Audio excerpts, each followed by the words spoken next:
Time now for Back Pages tonight here on Sky Sports News, bringing you a first look at the sports stories in the morning's newspapers. Very pleased to say joining us tonight are Miguel Delaney, the chief football writer for The Independent, and the Athletics football correspondent David Ornstein. Good evening to you both, gentlemen. Let's quickly run through the back pages. Lots of them in. Great time for the summer sport. Telegraph had some stories, plenty of traction in the papers. So England are weighing up going to 3 centre-backs for the big game with Switzerland on Saturday. Also, a splash there of Mark Cavendish. He celebrates a record 35th stage win at the Tour de France. Express goes one better on that story, calling it Mark the Triomphe. They also report on Emma Raducanu's Wimbledon progress and the fact she'll be playing mixed doubles with Andy Murray. More England in the Star. Phil Foden says the blame for England's poor performances should be directed at the players. Also a story that Sir Jim Ratcliffe is getting rid of 250 staff members at Manchester United. More United at the very top of a very busy back page of the Iron newspaper. They report Matthias de Ligt is interested in making the move to Old Trafford. James Anderson's imminent England exit also gets a mention there. So lots of different sports featuring. OK, well, gents, let's start with the England football team. Lots of sports, but this, I guess, will be centre stage for the next few days at least. Let's get the Telegraph and England weighing up 3 at the back. Miguel, does this make sense to you? Oh, yeah. I mean, it made sense before the weekend and the game against Slovakia. It makes even more sense now. So to a certain degree, maybe Southgate's hand has been forced because of Guehi's suspension. And while Konsa was going to come in anyway, maybe Southgate's a little bit conscious of bringing a relatively untried player at this level straight in what is England's toughest game of the tournament so far without the same protection. So it already makes sense from that perspective. But of course, we've got all sorts of other issues with England lately, which is that the team just hasn't clicked. The formation hasn't worked. It's looked like it needed more changes than just the one that Southgate has constantly made, which is that single player in midfield. And yeah, and just because of the balance of the team and the players available, it had been floated around the camp for a while, and maybe the logical move was to go to 3 at the back in the way they did to launch the Southgate era in 2018 and occasionally during Euro 2020. And it has been tried extensively in training today, as a lot of the papers have reported this evening.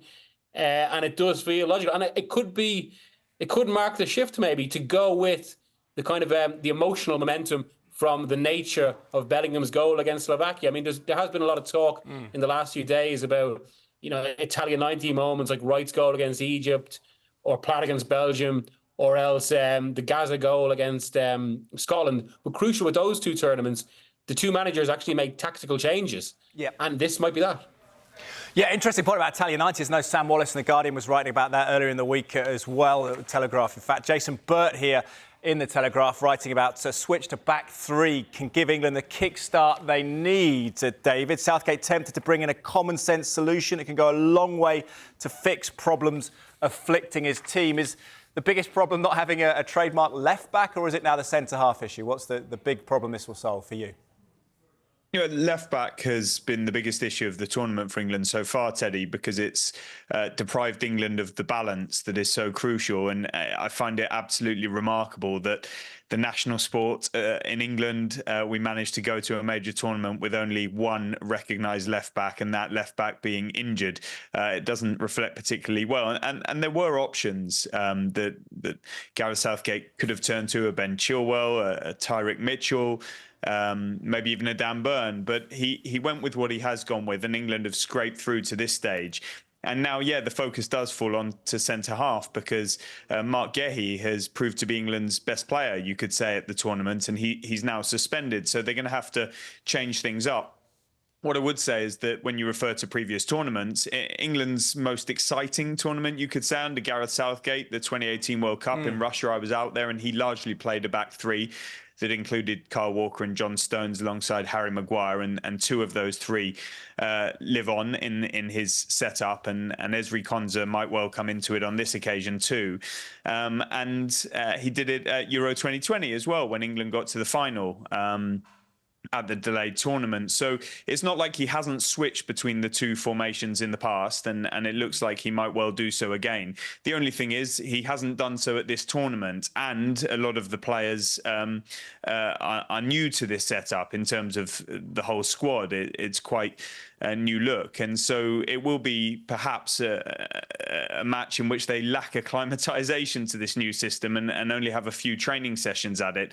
And of course, they're coming up against a pretty formidable opposition, a very experienced one, packed with quality Switzerland we've seen so far, and they themselves play in that formation. So it gives us a lot to talk about, because there could be changes to personnel and the formation, and we've not seen much of that. I think it's only 2 midfield changes so far in the tournament, central midfield when Conor Gallagher came in and then Kobbie Mainoo. But Gareth Southgate usually is quite conservative, doesn't make drastic changes, especially when he's thought through his squad and his lineup so thoroughly with Steve Holland. But it appears that this time round he may be forced into it. Well, it's interesting, David, you pick up on Switzerland, because Paul Joyce, writing from Blankenhain for The Times, under the headline "Southgate tries out back three," makes the point that Switzerland and Murat Yakin have that back three and have made eye-catching progress, of course, ousting Italy last time out, held Germany to a draw. So I suppose the question, Miguel, is this a proactive statement potentially from Southgate, or a reactive one, and perhaps a nod to his cautionary instincts? And maybe a little bit of both, I suppose. Proactive, and I suppose he's finally acting and making a change. Now, people might say that's quite late in the tournament, but once they're in the quarterfinals and progress, that doesn't really matter, especially if they can pick momentum. And yeah, part of it is also responding to the opposition, and I suppose trying to balance out that. I mean, it was one of the, I suppose, the major themes after the Slovakia game as well. As brilliant as the ending of the game was, or really as Bellingham's goal was and Kane's quickly following, it was difficult not to watch that and think, especially having seen the Swiss on Saturday against Italy, that Swiss side, which has a lot of pace in it, and is, I mean, the way they're talking is their best team for generations. In fact, I was at the England camp today, and in the kind of the press questions for Ivan Toney, there were 3 or 4 Swiss journalists there. They all asked the same question to Tony, which is basically, we're talking about how this is our best ever chance to beat England, and that maybe Switzerland are the favourites. And concluding from the way the game went on Sunday, it was pretty hard to disagree. But if Southgate actually switches that up, it does change the dynamic of the game. And look, we just don't know, I suppose, if there'll be the same gaps in the England team. It makes it actually, whatever about giving England a better chance, it also makes it a much more enticing game, and one that's maybe a little bit more hard to predict about how it goes in terms of pattern of play. Yeah, also in terms of formation and selection, doesn't it, David? It could be 3 centre-halves. Will it be wing-backs? Will it be a front 2, potentially, with Ivan Toney? Do you see it Saka on the left, Trent Alexander-Arnold on the right? Yeah, it's going to keep us guessing a little bit longer in the days leading up to it. It provides some intrigue for the first time in the tournament, really, doesn't it? I suspect Ezri Konsa will come in to form a 3 with Kyle Walker and John Stones. John Stones has been wearing some strapping on his right knee, as you'll have seen from training. So that's a little bit concerning, but no suggestion he's a doubt for the match. We know Gareth Southgate turns to Kieran Trippier in all circumstances, even when he's carrying injuries. So I think there's a very good chance that he retains his place in the team, whether it be left wing back, if they do go to this 3 at the back, or even switching over to the right with maybe a Bukayo Saka on the left, where he played towards the end of the last 16 game. The big question will be whether Trent Alexander-Arnold comes in on that right wing-back side. I think he is best suited to that position and can have a real impact from a creativity perspective and getting forward, and he'll have the cover of a 3-man defence behind him. And then you start to look further forward or into midfield. Does Declan Rice get partnered by Kobbie Mainoo again, or does Jude Bellingham drop back? And then further forward, you're right, Ivan Toney did really give Gareth Southgate some food for thought, but I suspect, and could be proved wrong here, that Gareth Southgate would use him from the bench again rather than starting him in a 2. He's very rarely done that with 2 recognised strikers alongside Harry Kane in his reign. let's see if Phil Foden starts. He hasn't had the best tournament by his standards, but we know the quality he brings. And whether it is again on the right side or left wing back, I definitely think Bukayo Saka retains his place in the team. There'll be calls for Cole Palmer and Anthony Gordon and so on. England, what this shows, do have the weapons. They do have threats in their starting lineup and on the bench too. It's just whether they click and whether they can finally start to showcase some of their potential, and that's something that the players have responsibility for as well. Well, on that note, we just saw the star back page flash up there, Miguel. Lion's share of the blame. Foden takes heat off under fire Southgate. I know you spent time with Phil Foden. How difficult is it for players to come into the international fold who come from such a meticulous environment as Manchester City, Miguel?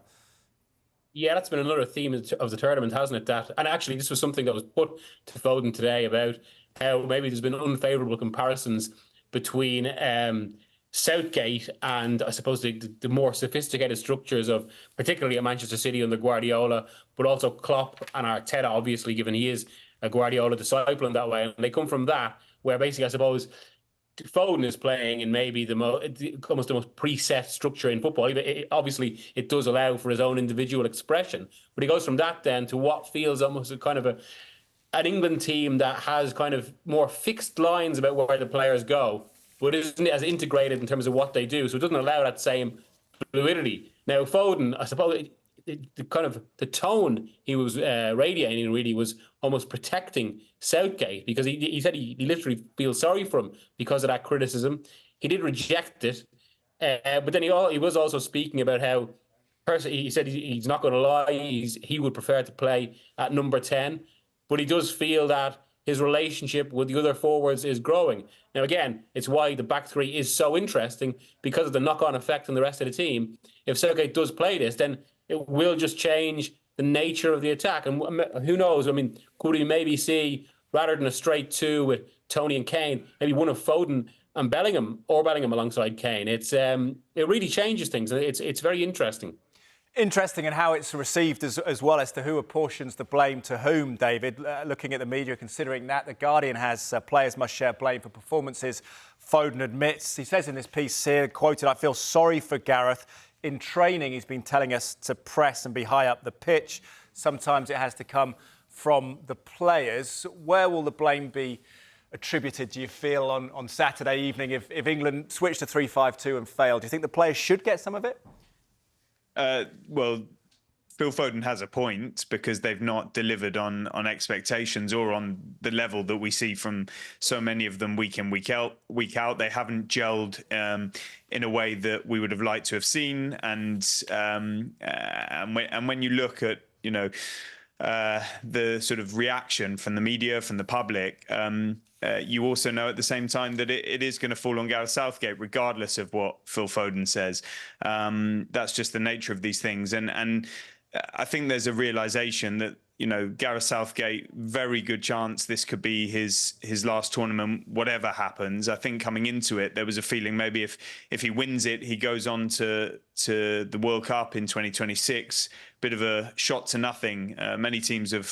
Some teams have won the Euros and then the World Cup, or challenged very, very successfully in the World Cup after the Euros, and maybe he would go on and do that. But this time round, with there's been a lot of animosity. You saw Gareth Southgate being subjected to some really harsh criticism from the match-going fans, and everybody's entitled to their opinion, but chucking empty beer glasses or beer cups at him is over the top. And so I think whatever Phil Foden says, and it's the same in club football, players often say it's our responsibility, and then the manager gets sacked a week later or soon after. And I think that will be the same with this. And Gareth Southgate has taken that on. Fair play to him. He said, "I'm the problem here." And the performances so far, and when you see the quality at his disposal and the way that England have struggled to click so far, of course the players need to stand up, but more often than not, it is the manager that gets a tune out of them and tends to get the praise if he does, and if he doesn't, then it's normally his responsibility by and large. Yep, let's hope they win. We're showing the praise on Saturday evening. The show rolls on. We'll roll on in a couple of moments. Take a quick break. Miguel and David, thank you. When we come back, we'll look at more of the back pages. Lots on England on the back page of The Sun. They also carry a story that Manchester United are ready to listen to offers for Marcus Rashford. Plenty of stories regarding United. We'll talk about that next.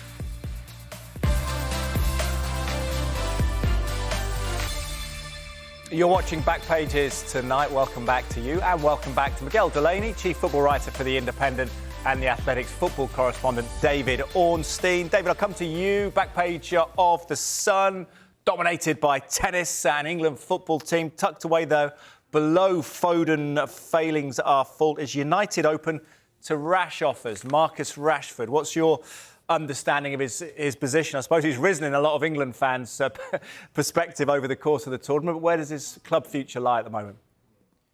Absence makes the heart grow fonder. And I do think it was a big surprise that he didn't get named in the England squad. And I think it was possibly not the right decision. He's a very popular figure and an excellent player. I thought he was England's most dangerous attacker at the last World Cup in Qatar, and to not make this squad would have been a bit of disappointment, and it's robbed Gareth Southgate of a really good option. But in terms of his club future, Teddy, that he's just signed a new contract, and a very lucrative one at that, which makes this much more complicated, because the salary would need to be matched or bettered by another club. There will need to be a market to pay a transfer fee that will be sizable, to say the least.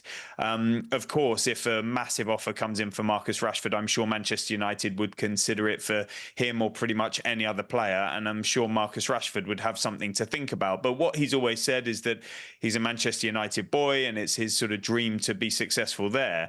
And as far as we know, that will continue. Let's see if the offers come to the fore. There's been so much speculation about him over the years, and it's never materialised. Last season wasn't the best by his standards for many reasons on his part, and also probably on the team manager club part. On the flip side, the previous season he scored 30-odd goals and showed us the Marcus Rashford we all know. So look, I think there will be much more movement with other players at Manchester United in and out before the Marcus Rashford one comes to the fore, and maybe it won't, and maybe he'll stay.